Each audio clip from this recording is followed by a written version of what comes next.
అందరికీ praise the lord. 30 days సిరీస్‌లో భాగంగా ఈరోజు డే 1. ఇదొక సిక్కు కుటుంబంలో జన్మించిన ఒక వ్యక్తి కథ.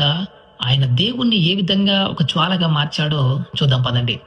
1889 సంవత్సరము సెప్టెంబర్ 3వ తారీఖున పంజాబ్‌లోని రాంపూర్ ప్రాంతంలో జన్మించాడు సుందర్ సింగ్ గారు. అతని యొక్క బాల్య జీవితం ఎలా ఉండేదంటే 6వ సంవత్సరంలోనే భగవద్గీతని సంస్కృతంలో వల్లించాడు. అదేవిధంగా అతను చదువుకున్నది క్రైస్తవుల పాఠశాల అయినప్పటికీ, క్రైస్తవులే తనకు స్నేహితులైనప్పటికీ ఎంతగానో క్రైస్తవ మతం పట్ల చాలా ద్వేషంగా ఉండేవాడు. చాలా క్రైస్తవ మతాన్ని ద్వేషిస్తూ వారి యొక్క క్రైస్తవ స్నేహితుల్ని హేళన చేస్తూ వస్తున్నాడు. అయితే ఒకరోజు ఆ యొక్క పాఠశాలలో బైబిల్‌ని గిఫ్ట్‌గా ఇచ్చినప్పుడు, ఆ బైబిల్‌ని తీసుకొని ఇంటికి వచ్చి ఆ యొక్క బైబిల్‌ని చించేసి కాల్చేశాడు ఈ యొక్క వ్యక్తి. ఆ సంఘటన ఏదైతే జరిగిందో ఆ రోజు నుంచి తన హృదయంలో గొప్ప కలవరం మొదలైంది. అయితే ఈ కలవరం ఎందుకొచ్చింది? ఈ మనోవేదన ఎందుకొచ్చిందని జెప్పేసి తనకు తెలిసిన దేవుళ్ళందరి పేర్లను గుర్తు చేసుకుంటూ ప్రార్థించినప్పుడు, నాకు కనపడాలి, మీరు నిజంగా దేవులైతే నాకు కనపడాలన్నప్పుడు అతను ఏ దేవుడి పేరైతే చెప్పి ప్రార్థించాడో ఆ వ్యక్తి అనగా అందరూ కూడా ఏ ఒక్కరు కనిపించకపోయేసరికి చాలా నిరుత్సాహపడ్డాడు ఈ యొక్క వ్యక్తి. ఇక చివరిగా చనిపోదాం అనుకున్నప్పుడు ఒకరోజు అర్ధరాత్రి 3 గంటల సమయంలో ఇదే నాకు చివరిగా అన్నట్టుగా, నిజంగా దేవుడు అంటూ ఉంటే నాకు కనపడు అన్నప్పుడు ప్రభువైన యేసుక్రీస్తు ప్రత్యక్షమయ్యాడండి.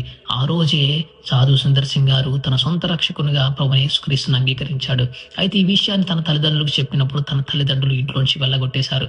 సుందర్ సింగ్ గారు సాధు వేషం వేసుకొని యేసే మార్గం, సత్యం, జీవం అంటూ ఎన్నో ప్రాంతాలు సువార్త ప్రకటిస్తూ హిమాలయాలు, టిబెట్, ఇండియా అంతా తిరిగాడు ఈ యొక్క వ్యక్తి. అతని యొక్క సేవా జీవితంలో చలి గాని, ఆకలి గాని, హింస గాని ఏది అతన్ని ఆపలేకపోయింది. కొన్నిసార్లు మంచు కొండలలో నడిచినప్పుడు తన కాలికి చెప్పులు లేకపోయినా టిబెట్ ప్రాంతంలో ఉన్న ప్రజలు రక్షణార్థం కోసం, ఆ యొక్క ప్రజలు రక్షణ కోసము తను ఎంతగానో ప్రయాసపడ్డాడు. అతను ప్రకటించిన సందేశం ఏంటో తెలుసా? ఇతరుల కోసం జీవించేది ప్రేమ, ఆ ప్రేమే ప్రభువైన యేసుక్రీస్తు అని చెప్పేసి ఆ యొక్క టిబెట్ ప్రాంత ప్రజలందరికీ తెలియజేశాడు. 1929 సంవత్సరంలో టిబెట్ ప్రాంతానికి తిరిగి వెళ్ళాడు. ఇంతవరకు తిరిగి రాలేదు. చూడండి అతని జీవితం ఎలా మొదలైందో. తను సిక్ కుటుంబంలో జన్మించినప్పటికీ, తను ఎంతో ఆస్తిపరుడైనప్పటికీ ప్రభువైన యేసుక్రీస్తే నిజమైన దేవుడు అని చెప్పేసి అంగీకరించి అవన్నీ వదిలిపెట్టుకొని ప్రభువైన యేసుక్రీస్తు కోసము తన ప్రాణాన్ని ప్రణంగా పెట్టాడు. ఎంత గొప్ప సాక్ష్యం అండి. ఈ స్టోరీ వల్ల మీరు విశ్వాసంలో బలపరచబడ్డారని చెప్పేసి నమ్ముచున్నాను. తిరిగి మరొక మిషన్ స్టోరీతో రేపు కలుద్దాం. Praise God.